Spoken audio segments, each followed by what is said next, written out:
I kind of apologize for the unscripted mess this fucking video is, but I've been playing a lot of Unleashed Recomp recently. I've been hearing tons of things about this game again now that it's on the spotlight again. And I just kind of want to make this video because, the whole conversation about the Werehog and him being bad or good or whatever is up for discussion again, like it's 2008 or whatever. And there's this stigma that I've seen about the Werehog in specific that his platforming is bad.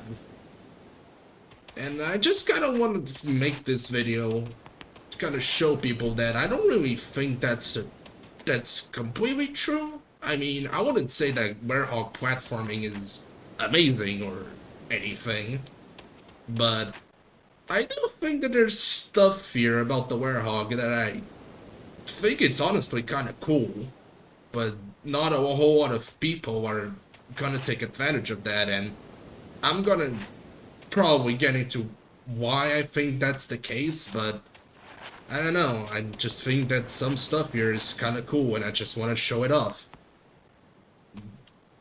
A little bit of warning though, I'm gonna be referring to PlayStation buttons instead of Xbox ones because, well, if you haven't already noticed, that's the controller I use, so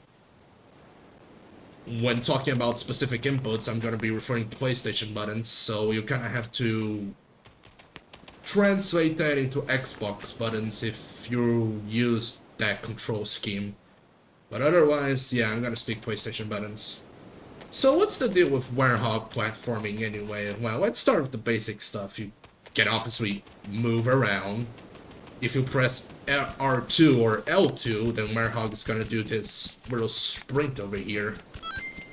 It's kind of a little bit difficult to steer the Werehog while he's in this sprint position, but that's mostly because you're gonna be alternating between this, running style, walking style, where you have honestly a lot of control while you're walking around like this. But then if you want to go faster, you kind of have to sacrifice some of that control in order to run around, if that makes sense. Outside of that, Werehog has a jump and a double jump. If you jump while we're running, then you're gonna carry the momentum over. And even if you're not running, if you do a jump and then double jump into any direction, then Werehog is gonna carry a little bit of that momentum, which is pretty useful to know.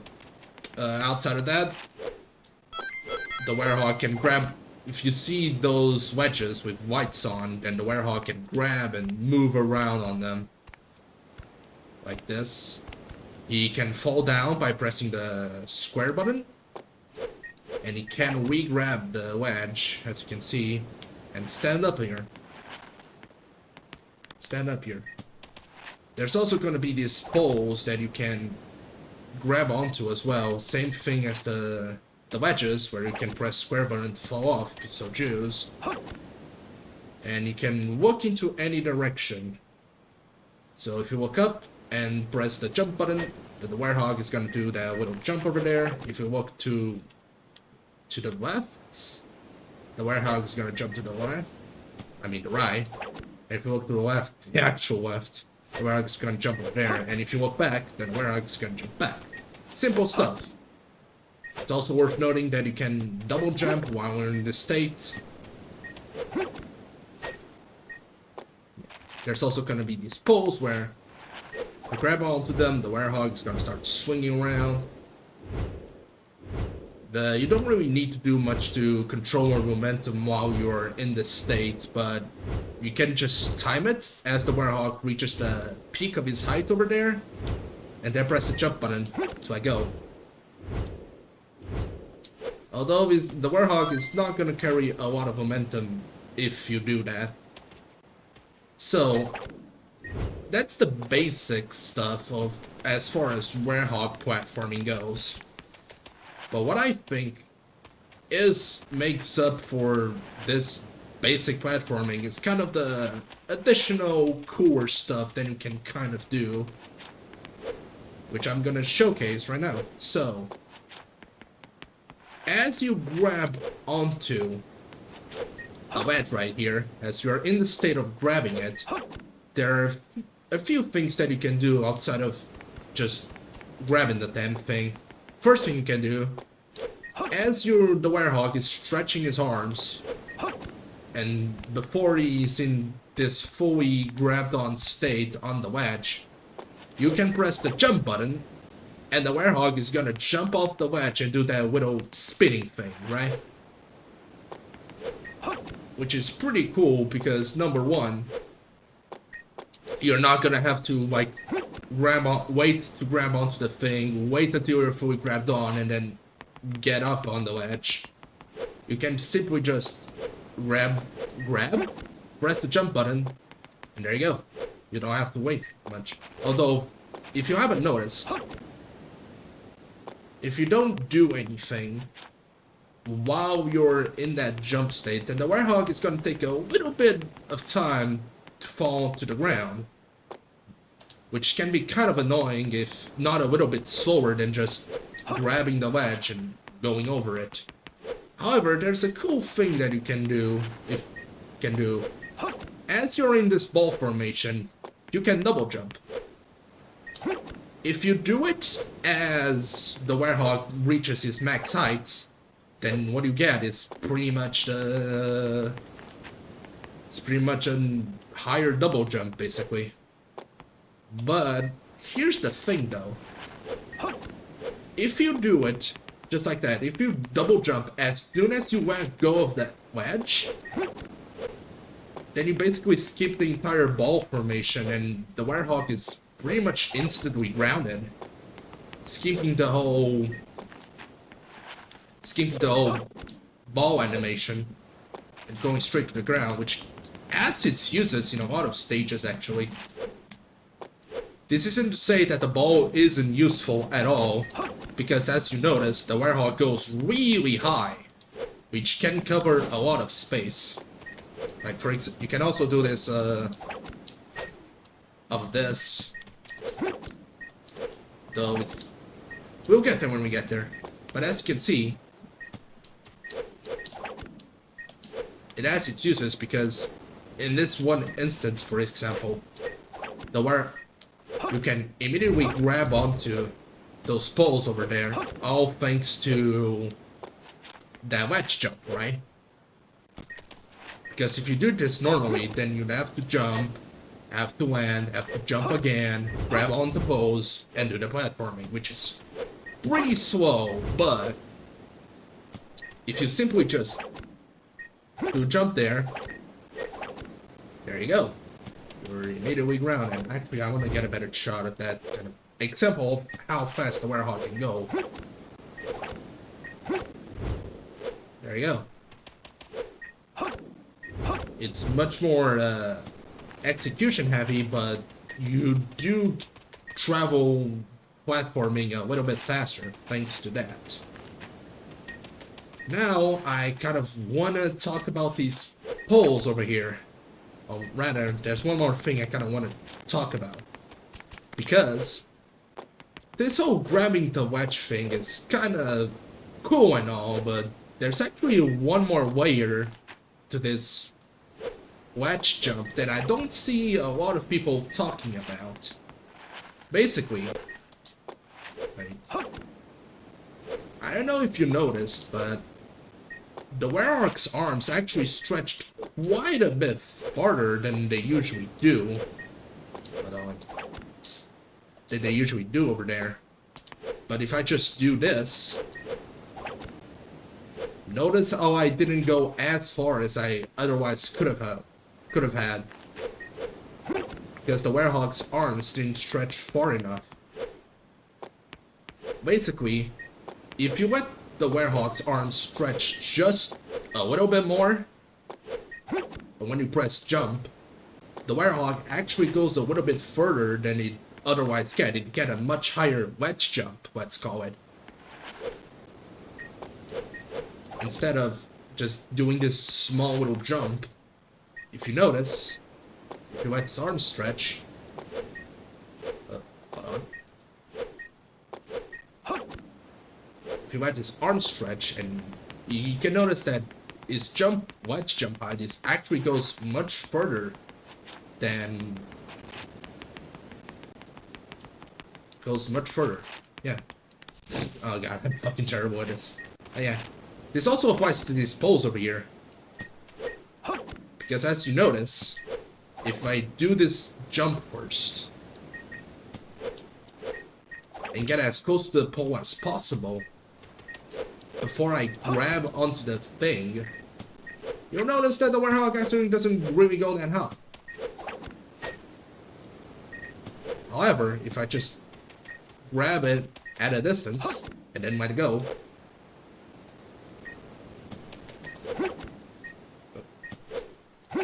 I grab it at a distance and then let go, the Werehog goes a little bit further than it otherwise go. Which is pretty cool. You may have also noticed that, you know, if I do it like right as I'm below the pole, then the Werehog jumps just a little bit fine. But if I do it this at a small distance, like in this direction, you'll notice that the Werehog doesn't actually go very high when he jumps like that. And the reason why that is because against these poles, the Werehog actually carries momentum depending on the direction that you're coming from. So for example, if you're here to the left, and you do this trick of pressing the jump button, then the Werehog is gonna go to the left. And if you come to the right, the Werehog is gonna go to the left. If you do it from the left, the Werehog is gonna jump to the right, as you can see. So depending on your distance, you can actually shift the Werehog's momentum quite a bit, which has a lot of actual practical applications in a lot of stages with this type of platforming. And it kind of makes you kind of think about it a little bit. It's like, okay, from what direction am I coming from when I grab onto the pole?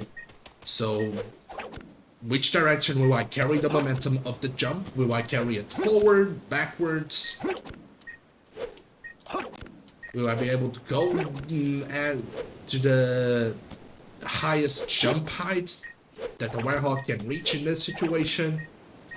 You know, it's not an entirely brainless process, as some people would tell you that it is. And it does have an effect on Werehog stages, because it makes you do this platforming a lot faster than you'd otherwise be able to. And then of course there's stuff like if certain combos that give the Werehog certain reach Werehog, let the Werehog reach certain heights, like square, square, square, square, square, X. Oh yeah, that's something that happens. Like if you do that combo off the ledge, then the Werehog is actually gonna carry the momentum, which is pretty cool. I mean, I'm not really entirely sure of the applications of that, but it's something you can do. But what I want to show off is square, square, X, square, square, X, which is the main combo you want to do when you want to reach places that you'd otherwise not be able to. There was also another one that I wanted to show off. Ah, fuck. Oh yeah. Speaking of falling off the ledge, oh yeah, I remember. While you're dashing, like this as the Werehog, and if you press jump, and the triangle button, the Werehog does this little move. But you know, it's pretty good for combat, but it actually also has applications for platforming, because if you do this move, as you fall off the ledge, the Werehog just kind of falls down pretty quickly. Just like that.